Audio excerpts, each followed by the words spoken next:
Hi everyone, welcome to my YouTube channel MedCap. In this video, we will talk about axillary artery.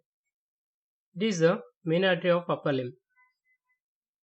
We will study it under the subheadings course, its parts, relations, branches, and its clinical correlation.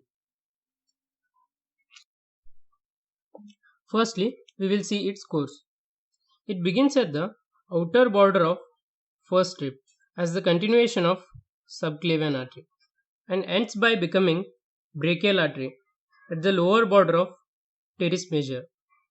During its course through the axilla, it runs from its apex to base. Axilla resembles a four-sided pyramid presenting apex, base, medial wall, lateral wall, posterior wall, and an anterior wall, which is not shown in this diagram. So, in the axilla, it runs from its apex to the base. During its course through the axilla, it is crossed on its superficial aspect by a muscle called as pectoralis minor. This muscle divides the axillary artery into three parts. First part, superior to the muscle or above the muscle, and second part, deep to the muscle or posterior to the muscle, and third part, inferior to the muscle. Now, we will see the relations of axillary artery.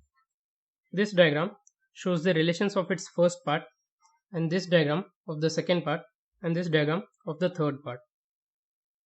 First part of the axillary artery.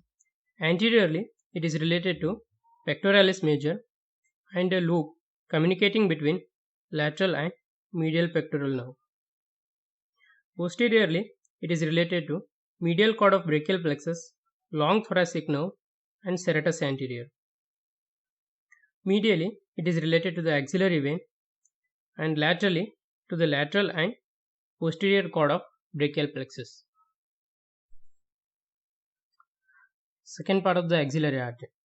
Anteriorly, it is related to pectoralis minor muscle, and posteriorly, it is related to the posterior cord of brachial plexus and subscapularis muscle.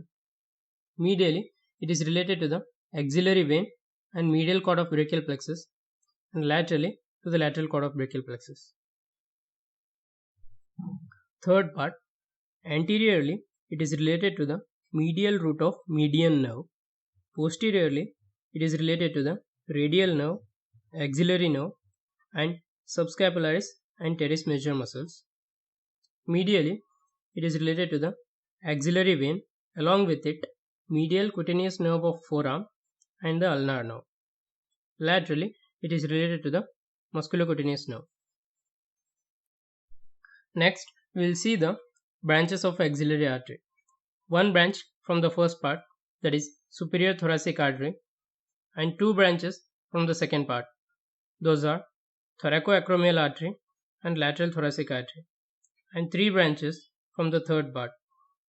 Those are subscapular artery, anterior circumflex humeral artery, and posterior circumflex humeral artery.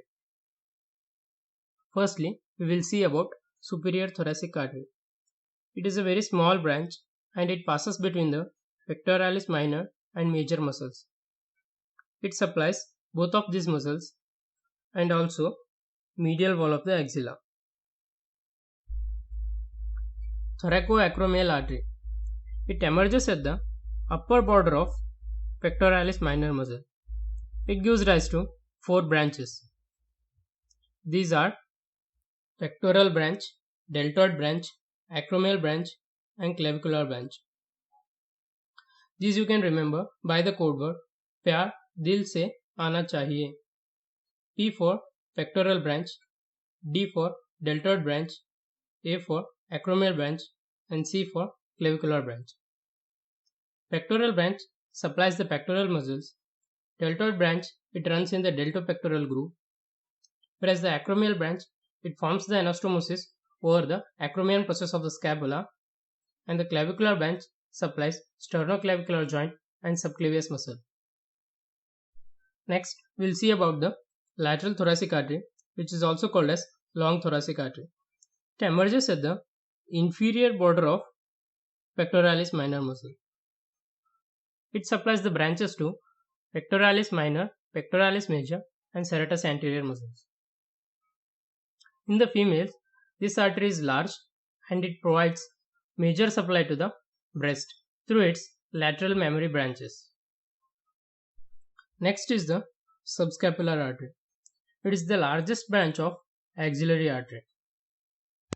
This subscapular artery runs along the lower border of subscapularis muscle and ends near the inferior angle of scapula. This is the inferior angle of the scapula and where the subscapular artery ends. It gives rise to a large branch, that is circumflex scapular artery. Along with it, it also gives rise to numerous small branches. Next are the anterior and posterior circumflex humeral artery. This is the anterior view of upper end of the humerus. This is the surgical neck of the humerus. Anterior circumflex artery passes in front of the surgical neck of the humerus, whereas posterior circumflex artery passes behind the surgical neck of the humerus to anastomose with anterior circumflex humeral artery. Anterior circumflex humeral artery supplies head of the humerus and shoulder joint, whereas posterior circumflex humeral artery supplies deltoid muscle and shoulder joint. At lastly, we will talk about clinical correlation, axillary artery pulsations and axillary artery compression. Axillary artery pulsations can be felt in the lower part of lateral wall of axilla. Axillary artery can be effectively compressed against the lower part of lateral wall of the axilla to control the bleeding from the distal part of the upper limb. This was all about the axillary artery. As always, if you feel that the content had given some knowledge, then please hit the like button and watch other videos on my channel.